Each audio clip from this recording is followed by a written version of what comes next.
Computer की जो दुनिया है उससे आपका मैं आज परिचय करवाने वाला हूं।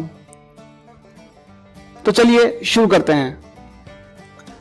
सबसे पहले बात आती है कि कंप्यूटर है क्या। आप सभी लोग जानते हैं कि कंप्यूटर एक इलेक्ट्रॉनिक डिवाइस है जो डेटा को इंफॉर्मेशन में कन्वर्ट करती है। अब बात आती है डेटा क्या होता है। तो डेटा संख्या, तथ्य और आंकड़ों को हम डेटा कहते हैं। Raw facts are known as data. Raw facts and figures are known as data. जैसे 50 है। अब ये 50 आप किसी से पूछेंगे 50 क्या है, तो वो सीधे से एक ही जवाब देगा कि सर ये 50 तो एक नंबर है सर। तो वास्तव में 50 क्या है? रो फैक्ट। रो फैक्ट्स और फिगर्स को हम लोग क्या बोलते हैं? डेटा। लेकिन अगर इसी 50 के आगे आपने रुपीज लिख दिया तो that is called information. 50 rupees, 50 के बारे में आपको इंफॉर्मेशन मिल रही है। Data which convey the meaning is known as information. अर्थपूर्ण डेटा को, ऐसा डेटा जो मीनिंग को कन्वे करता हो, आपको कोई इंफॉर्मेशन देता हो, उन संख्याओं, उन तथ्यों, उन आंकड़ों को हम इंफॉर्मेशन कहते हैं। और कंप्यूटर हमारे लिए यही काम करता है। कंप्यूटर एक इलेक्ट्रॉनिक डिवाइस है जो डेटा को इंफॉर्मेशन में परिवर्तित करता है। अब बात आती है कि व्हाट इज कंप्यूटर। कंप्यूटर है क्या? तो अभी हमने सीखा कि कंप्यूटर इलेक्ट्रॉनिक डिवाइस है, लेकिन इसकी जो स्पेलिंग है COMPUTER, इसका अपना एक मीनिंग होता है दोस्तों।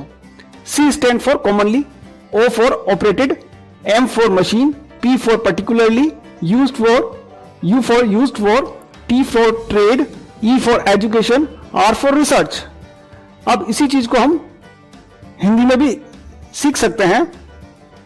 C कॉमनली यानी सामान्य रूप से काम में आने वाली मशीन जो विशेष रूप से काम में आती है व्यापार में, शिक्षा में और अनुसंधान संबंधी कार्यों में।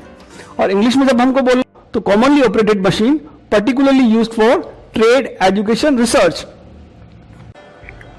अब बात करते हैं जनरेशन ऑफ कंप्यूटर्स की। फर्स्ट जनरेशन में जो कंप्यूटर्स थे उनमें दोस्तों वैक्यूम ट्यूब का यूज होता था। सेकंड जनरेशन के जो कंप्यूटर्स थे उनमें ट्रांजिस्टर्स का यूज होने लगा। थर्ड जनरेशन के कंप्यूटर्स में आईसीस, इंटीग्रेटेड सर्किट्स का यूज होने लगा। इस तरह से फोर्थ जनरेशन के कंप्यूटर्स के अंदर माइक्रो प्रोसेसर का यूज हुआ। और अभी जो फिफ्थ जनरेशन चल रही है उसमें एडवांस माइक्रो प्रोसेसर का यूज होने लगा है। अब बात आती है what is principle of computer, यानी कंप्यूटर का सिद्धांत क्या है। हम सभी का कोई ना कोई सिद्धांत होता है। जिस तरह से हमारा सिद्धांत होता है वैसे ही कंप्यूटर का भी सिद्धांत है। यह भी ठीक उसी तरह से काम करता है जिस तरह से हम और आप काम करते हैं। जैसे यदि आपसे कोई आपका नाम पूछे कि आपका नाम क्या है, तो आप अपना जो भी नाम बताएंगे उसका प्रोसेस क्या हुआ। सबसे पहले आपने क्वेश्चन को इनपुट किया, कान से आपके क्वेश्चन कान से इनपुट हुआ, फिर उसकी प्रोसेसिंग आपके दिमाग में हुई, आपने सोचा समझा और जवाब तैयार किया। जवाब तैयार होने के बाद आपके मुंह से जवाब निकला कि सर मेरा नाम ये है XYZ, जो भी आपका नाम है।